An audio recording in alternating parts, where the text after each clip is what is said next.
Happy Thursday. Yes. Thursday. Happy Thursday, because we all know exactly what day it is still. 3 months into our at-home universe. Here joined by, in their various boxes, Joe Starr. Hello, good morning. We're going to check in on the evolution of the hair later today. Spencer Gilbert joins us today. Hello, hello. Hello, you're bringing all the wisdom and the snacks. And you know what? I'm hungry. I'll just confess.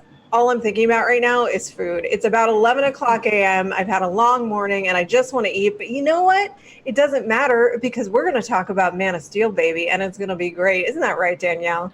Very excited to talk about Man of Steel, as I always am. Oh, good. Excellent. Well, you guys re-watched it last week. Joe and Spencer actually re-watched it to do a look-back review last week. So I actually want to, you can watch that video if you like, and we'll update you with their thoughts, having revisited it years later. And Danielle, I want to hear from you about that as well. One of the things that's interesting about Henry Cavill's Superman, and by the way, the S does stand for still playing Superman, according to Ryan. Thank you, Ryan. The story is via Deadline. So no Man of Steel sequel is in the works. However, Deadline reports that Henry Cavill is still in talks to potentially reprise his role as Superman for Warner Brothers in DC, which would be amazing for him because he loves playing Superman. So I want it for him so bad. Let's just say that right away. But in what is a question. So Danielle, if you will walk us through the various options, because if it's not a sequel, then what might it be? He could always do just more cameos. Maybe this time we get a whole head in the next Shazam or Black Adam movie, or they just take his head and then retro put it on to that scene in Shazam. That would also be great. I know personally I am dying for a proper Superman Wonder Woman team up. I think that would be really fun. Right now, my guess, because you're right, Henry Cavill loved playing Superman. I'm guessing probably some reshoots for the Snyder Cut. And maybe, if they want to see if they could put him in different scenes that's what I would do. I'd put him in for different scenes for cameos, see how hyped people are to have him back, and then see if that leads to a conversation about another solo movie. Yeah, Deadline was also speculating that. They were speculating that this could be for Shazam. That's a possibility. Other projects, it could be for Black Adam or Aquaman 2. And I think you're right. Isn't it Occam's razor a little bit, Joe? Isn't this for the Snyder Cut? Or thoughts? I don't know. WB seems to be going on this very long, we made a few mistakes tour. Or at least let's do some surgery with razors and not a hammer. I think maybe the backlash to the sort of Zack Snyderverse as a whole made them go, oh, well, no one likes any of it. And then I think if you look with a little nuance, maybe people didn't love Man of Steel necessarily, but I think most people really loved Henry Cavill as Superman and would be really excited to see him in the role again. I would. Spencer, I think that was sort of our takeaway, was we don't necessarily love Man of Steel, but Henry Cavill, real good. Totally, yeah. He's that one scene at the very end when he smiles. Oh my God, he can smile. He looks like he's enjoying playing Clark Kent or Superman. I would love to see more of that. Yeah, a few more beats and maybe he stumbles. Hey, that would have been great. Danielle, how long has it been since you've seen Man of Steel? It's been a minute. I think I've only seen it twice. And I saw both of those from home. I didn't go to the theater to see Man of Steel. And I didn't, he went for it. That was his take on Superman. It's not the take for Superman that I like. It's not my personal favorite. I like Boy Scout Superman. I don't like angst Superman, or at least for me, I want to see Boy Scout first. And then if you're going to start doing the angsty stuff, maybe bring that in later. There were some characterizations in there that didn't really jive with the things that I love about Superman. So if it's another Man of Steel that's in that exact same vein, it's probably not going to be for me. But if, again, they bring in some of that, I feel like maybe they got the angst out of the way. He died, then he came back, and you don't really get much angstier than I died and my friends won't let me be dead, right? So maybe now we can start to see a little bit more of that. Is that a challenge, Danielle? Yes, kill me and then bring me back and see how angsty I am. Okay, challenge accepted. Sorry, folks, for killing Danielle. It's all in the name of science, though, and Superman, so can't be argued with it, because I think anything that is an SS endeavor, you can't argue with. Spencer Gilbert, question for you. And it's about Superman and the nature of Superman and why they seem to have struggled so much to crack this under the current iteration, which we're doing. This is not a shameless plug, though it is a shameless plug. We're doing a podcast about Superman, or that features Superman, based on this book, this radio show that happened in the 1940s where Superman took on the KKK. They called it the Clan of the Fiery Cross in the radio show. But one of the interesting things that's come out is, like, if you historically look at Superman and the evolution of Superman, like, there have been different variations, and there has been like a more rough and tumble Superman. In fact, like, my favorite version and my favorite storyline is, and forgive me if I'm repeating myself, but I just love it so much, is very early on, where he's really like the champion of the oppressed and taking on like big industry. And he goes, and there's a mine that collapses and he saves the miners. But at the same time, he goes to this party where the person that owns the mine and like failed to upgrade to make it safe for the workers takes the rich people hobnobbing at this party, takes them to the mine, collapses it, and is like, dig yourself out, until they agree to up the safety standards. So like, that's a very different Superman. Why is it impossible? I hate when they insert politics into superheroes, you know, like in the 1930s. That's what and he was 40s. born of. That's 100% what he was born of in terms of their ethos. So I know. Can't argue with the creators, first of all. Or you can argue with anybody you want. That's fair. This is internets. But my point with that is like, the essence that we love about Superman and what we call Boy Scout is that he cares about people. Yes. And caring about people sometimes means making harsh choices, oddly enough. Why can't we show that guy that just cares about people enough to make the hard choices, and not always with aliens? Question. Agreed. Yeah. But I do think that there is like Superman's weakness, quote unquote, is that there is like a kind of naivete to it. Naivete? I don't know. One of those tays. He's got one of them to him, where like his solution is like, let's just gather up all the rich people and throw them in a mine, or let's gather up. That solution? What happens when they get out, Roth? Have they learned their lesson? We'll see. We'll see in the next episode of Superman. But to me, he's like a even more superpowered Forrest Gump. You know, he's simple, he's strong, he's always doing the right thing, and it's really us that need to change to realize, oh, you know what? I should be more like Forrest Gump. Is that Forrest Gump's byline when he works for the Daily Bugle? It's Forrest, Forrest Gump. That's his byline across all. Exactly. My mom always said, life is like a box of chocolates. You don't know these people anything anymore. Yeah. I do think that the Superman stories should be like Forrest Gump stories, where, in the sense that he is this paragon of uncorruptible virtue, and it's us that need to change to be more worthy of Superman, not Superman that has to change to learn and grow. Like, it's about the people around him learning to be more like Superman rather than Superman doing the same.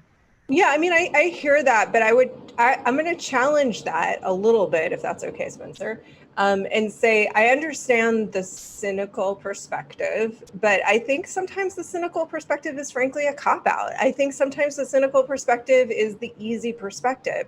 I think there's a story to be told about Superman where you really highlight the fact that optimism and choosing to believe in your fellow, not in his case fellow man, but mankind, is the harder choice. It's the more challenging choice. It's a thing that you have to recommit to all the time, because it is not easy to do. Because there's I agree.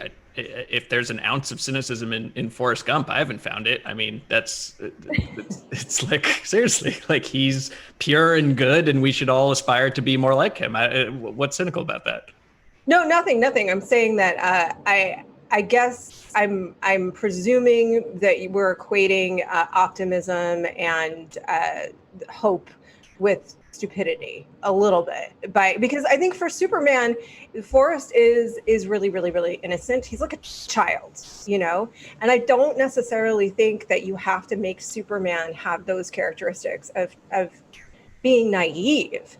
I think you can make it that you can illustrate that who he is a matter of choice, and it's a hard choice. It's one he's confronted with again and again and again and again, because he could at any given moment just take over and say, you guys are doing this wrong and I'm going to do it right. But he doesn't do that, which has got to be a very hard choice to make when he sees so much that is wrong. He is also a grown agree. man who drinks milk for dinner, so I don't know. Yeah. Completely I correct. was going to talk this seriously about Superman. Yeah, he is a Boy Scout for sure, but he's not stupid. Though he's not. That can be one of his weaknesses, is being tricked. He gets tricked a lot. I meant the Forrest Gump comparison was more in terms of story structure than it was in terms of like he's that character. Like Forrest Gump isn't about Forrest like learning to grow up. It's about Jenny, and it's about the world around him, like getting a little bit of his shine. There was a great, speaking of that, and I'm going to biff this because I can't remember the name of the storyline. I think it might have been called Grounded or something like that, where Superman literally goes and walks across the United States, and it's about the way that he affects people's lives. And so he I guess invents in that way it Shit is Happens really t-shirt. Forrest Gumpy. It is really Forrest, but it is. He walks across the United States and he meets a bunch of different people and he has conversations about them. And it's really about not only how Superman getting to like see how folks live and people, but it's also about how people respond and react to Superman. So there is something about that. And yes, it's Forrest Gump. You guys also just made me realize that Forrest Gump is basically a kung fu adaptation. Oh. Yeah, he wanders from town to town, solves problems. Changing lives. Didn't realize that. Moves on to the next one. All right. Joe Starr. David Carradine walked so that Forrest could run. And then Cool. Superman also, is he the Highlander? Is there a crossover event happening? I think most things should cross over with the Highlander, just in general. You know, unless they're related to him, he tends to have like a real not like for other Kryptonians. He really only likes you if you're somehow related to him. So Yeah. Or weirdly, the only ones that survived were him and every criminal. Yeah, definitely. Yeah, which feels like it's a tough shake. possibility for a dying planet. Joe Starr, where are we going to see Henry Cavill next? I mean, I know that the story's like, you know, there's no Man of 2 in the works yet, but there's Man of Steel 2 in the works yet, but there's a Man of Steel 2 in the works. Like setting something up like Henry Cavill returning to the Cape so that he can be like the Steve Martin cameo in a Muppet movie seems, without it building to something, like seems a little weird. So I'm hoping, you know, maybe they'll shoot a quick bump for Wonder Woman 84 or something like that. Because again, I agree with Danielle. I really want to see a really solid Wonder Woman Superman team up. But ultimately, I'm interested in seeing the second Man of Steel movie. I want to see a new director on it. Again, no shade on. I make that statement without trying to shade Zack Snyder. Please don't chase me. I just want to see a fresh take on it with him in the Cape. That's where I'm most excited to see him next. Yeah, I honestly, like, I think he wants it so bad, which makes it makes me want it for him so badly. But what does it look like? I feel like he's been cheated a little bit to some degree in that he got one movie that was really a Superman movie, and then after that he's only kind of been in either team ups or, well, yeah, just team ups, either of one or two other characters that are premier characters. So I'd like him to get his own shot. But I wonder how this plays into, like, do you think they're soft testing the idea by maybe having him cameo in this other, like they're doing the Deadpool, this leaked test to see if audiences are into it? Maybe, yeah, it's like a big focus group test that none of us are being paid for. Everything is a focus group test that none of us are being paid for, Joe. I want my $75 and my sandwich. That's literally the internet. Yeah. Sometimes it's $150 depending on your level of expertise. And if you do the homework. Yeah. If you guys don't know what a focus group is, Google it. It's just basically you get paid to give an opinion about cheese. If you live in the Midwest, you get to try all of the kinds of Taco Bell, where they take the 4 ingredients they have and put them together in different orders. Ooh. Great. But basically, they don't Bring need back that the double-decker taco. That's my focus group. Oh, volcano menu. That's my focus group. I once did a focus group for the trailer for that what was that Chris Pine Fast Train movie? Remember that? I believe it was called the Chris Pine Fast Train. there was a train and it was too fast. And, Fast Pines at Ridgemont Train, or Fast Trains at Ridgemont Pine. and I was in like a 2-hour focus group about like, how does this trailer make you feel about the fast train? Oh, that got me. Sorry. Hang on, I gotta look up fast train movie. And then we can't even remember the name of the movie, so clearly the marketing was not all that effective. I got my sandwich though. Well, we'll talk about focus groups later, I promise. I used to work at a focus group facility, actually. So I have plenty of stories to tell you guys about interviewing doctors about vitamins. So as it turns out, mostly they're ineffective. Moving on from that, though, we will talk about the efficacy of vitamins later and your nutrients. But for now, we just want to land on everybody feel basically that they're going to soft test this with cameos in other movies, maybe in the background working on a Man of Steel 2 sequel. Do we think this plays into, they're looking for him in an appearance in a big blockbuster movie. This has nothing to do, we don't think, with an HBO Max play. Did I summarize it correctly?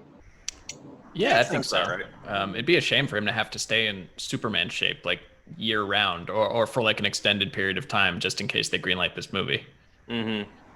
Like it sucked to have to do the steamed fish 17 times a day, workout 18 times a day lifestyle just to pop up in Wonder Woman 84 and be like, Diana, it's me, credits. Yeah.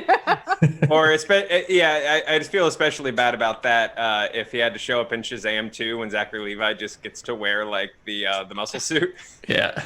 that doesn't seem fair. Also, it was called Unstoppable, starring Chris Pine and Denzel Washington. Because it's a fast train. How do you stop? Oh, it was the train Denzel. If you said Denzel fast train movie, that would have tipped me off. It wasn't a Chris Pine, it was a Denzel fast train movie.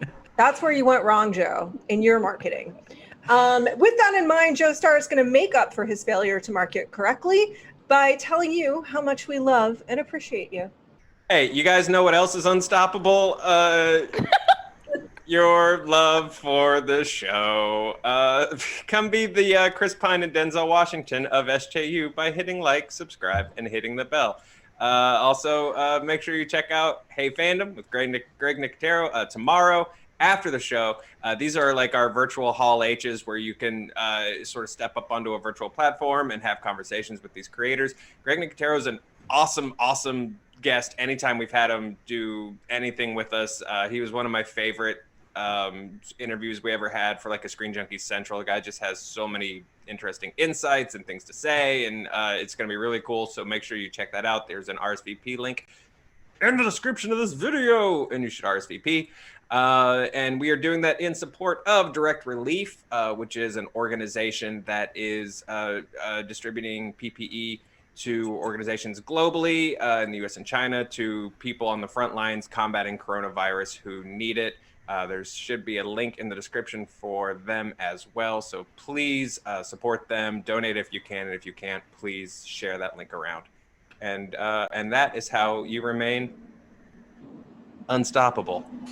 Very good. That was beautiful trailer for us. Thank you, Joe Starr. Much appreciated. Tomorrow, you guys I'm gonna ride a train. ride in the. Don't. That song in the movie? It should be. If it's not, then they did not listen to my focus group opinions. You know, one of the things that we've often talked about doing but never really do, which is many things. Tracking down the Quad City DJs. Where are they now? Mm-hmm. That's one. Yes. Thank you. Pretty much the main one.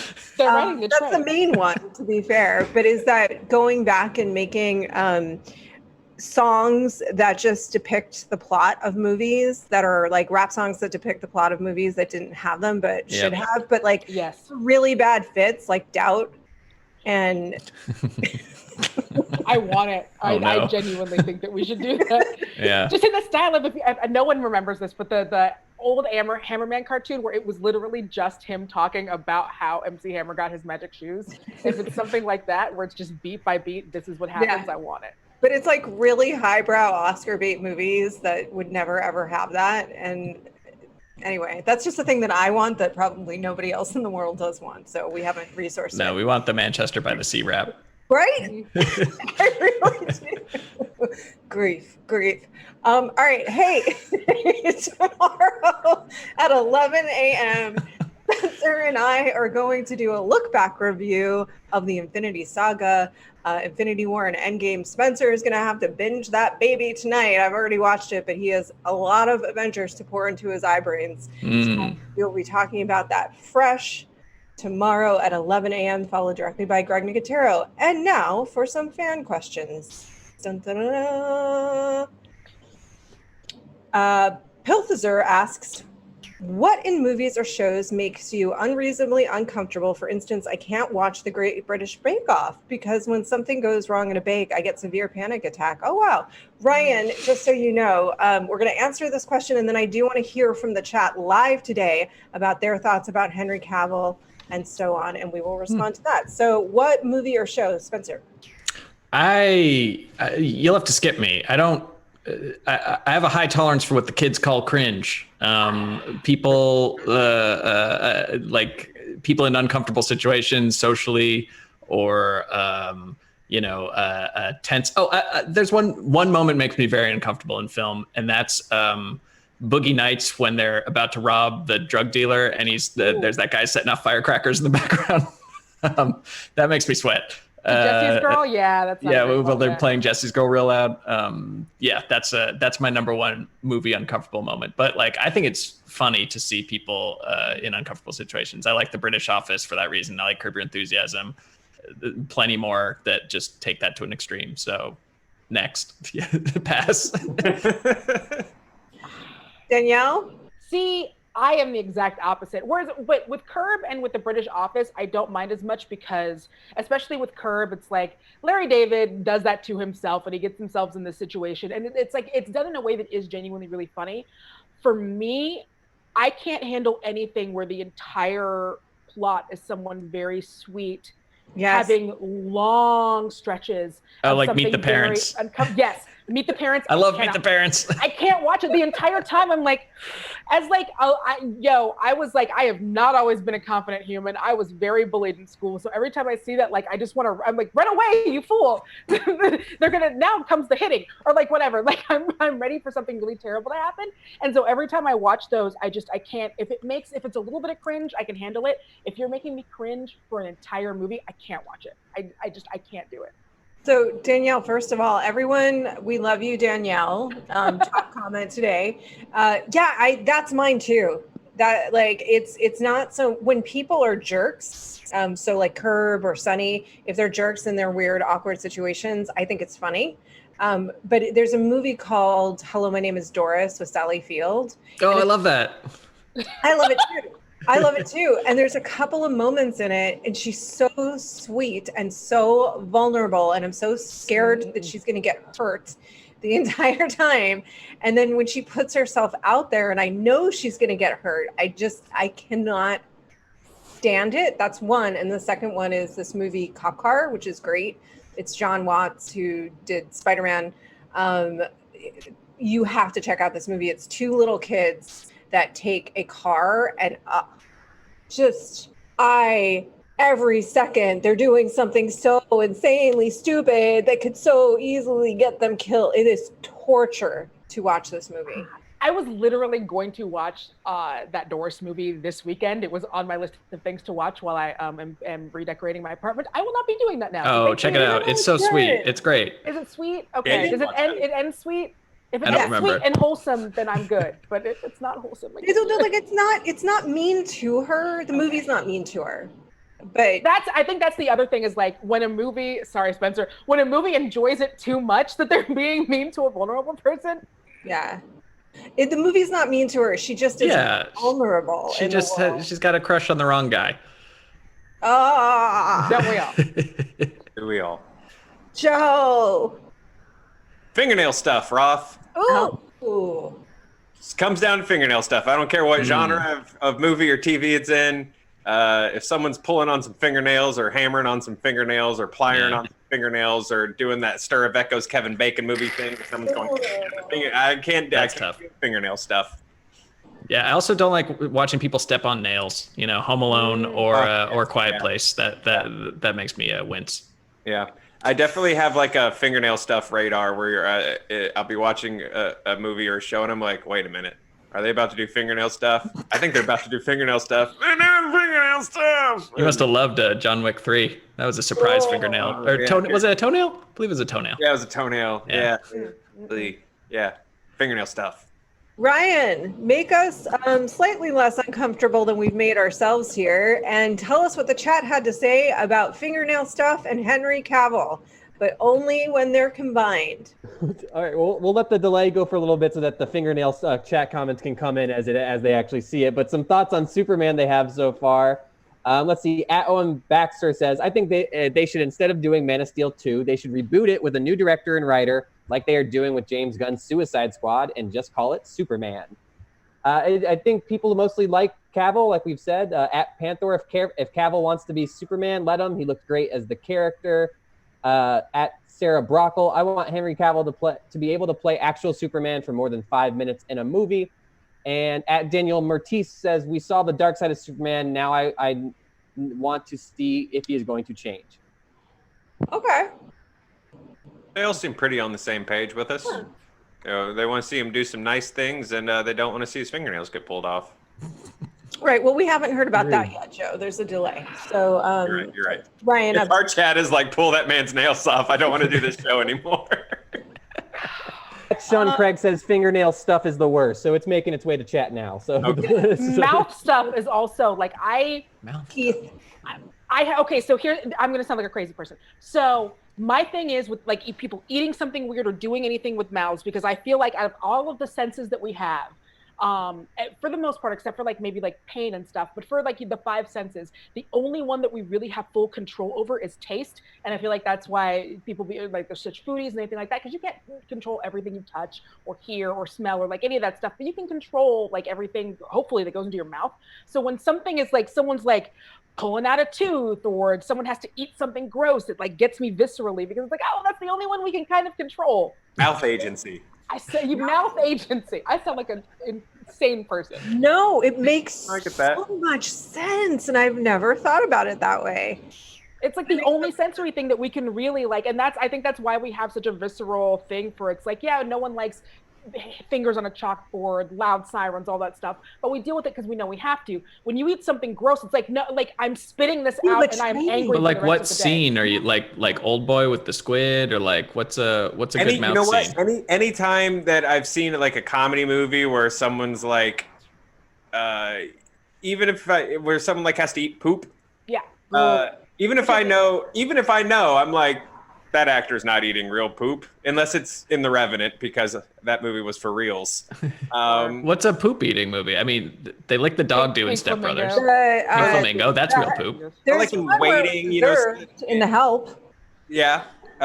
Like in Waiting, I'm pretty sure they rub their balls on most of the food in the movie Waiting. No. You guys want to talk about Waiting? Remember Waiting? No, we can talk about feces and food in movies, but I think you're right, Danielle. When I taste a bad bite, I feel betrayed, like by God in that moment. I'm so angry because it's such a waste of a bite. I have a double feature for you this weekend. Hello, my name is Doris, and Marathon Man. If you want to be uncomfortable the entire good dentistry. Poop. Hey, chat, what's your favorite had to eat poop movie? Okay. Next question is, it's all going to be Simon says, who's your best friend character? Who's your favorite best friend character from any movie, and why? The first one that sprung into mind was Jack Black in High Fidelity. He starts out just very big and loud and boisterous and obnoxious, but then there's that moment where his other coworker is going on a date, and he's starting to like rib his buddy a little bit, because that's what you do, you rib. And then when he can see that it's actually like landing really poorly and this isn't a situation for ribbing, he like backs off, and he's genuinely like, I'm so happy that you're going on a date. Like, what's her name? And I think it's Anna. And he's like, Anna, yes, finally. That's so like, it's such like a just great little moment with that character. And so that's the first person that sprung into my brain. And he dances to Walking on Sunshine real funny. I'll take this man walked so Jack Black could run. Actually, that's even besmirching his greatness. Philip Seymour Hoffman in Along Came Polly is so good in this shitty movie. Sorry, bad movie. He's the best friend in the rom-com, and it's just like he's like the screw up, like horny best friend, but he plays it with such like abandon and so much. Just look up his basketball scenes, like rain dance. Everything he says is clearly improvised. Every time he takes a shot on that basketball court, he destroys me in an otherwise completely unfunny movie. So I'll go with the great PSH in Along Came Polly. Good pick. That's a good one. I have two, which are both, one of them is Philip Seymour Hoffman, and that is, and I guess this is more of a mentor, but I really liked him in Almost Famous, just being kind of like someone that the kid could talk to, someone that he could vent with and get advice from. And again, it's probably more of a mentor role. This one is weird. There was one movie that I think it was like Amanda Peet. It was something like My Super Ex-Girlfriend or something like that, where she played like someone's ex-girlfriend who had superpowers, and he was afraid of her because women are crazy.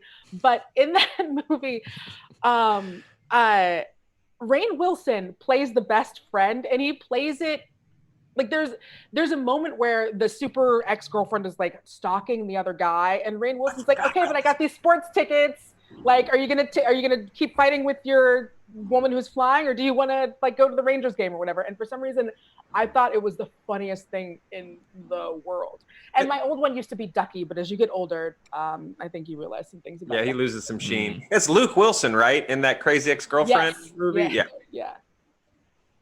All right, chat. One final chat check-in. Ryan, poop or friend? They had a lot of, it was actually quite inspiring how quickly they had scenes with poop in them. Dogma has a poop monster. That's from @Panther. Oh, I hate it. That's my SJU. A lot of Pink Flamingos I saw a lot. Yep. American Wedding I saw a lot. Daniel Bright says @Anchorman cat poop, and then noted how mad he was at himself for knowing that so quickly. I'm trying to go through some other poop scenes right now, but there were plenty of suggestions in the chat. One person did note that they were eating dinner, and I wanted everyone to chill out maybe a little bit with the poop stuff. Oh, okay. So no more pooping. Very good. Torture, fine. Poop, I'm eating. Hand stuff, fine. No eating poop. Those are the choices that we like to make for you right here on SJU, because we want you thinking in your life. We want you to do a little critical thinking. Is it hand stuff or is it eating poop? And you know what? I think that really is the question that will lend itself to a deep exploration of your soul. So we'll make that the question to ponder for you today. Poop or nails? Poop underneath nails is another option in that. Thank you, chat, for joining us today. Wait, I was gonna just be like, it wasn't a bad question. Forget it.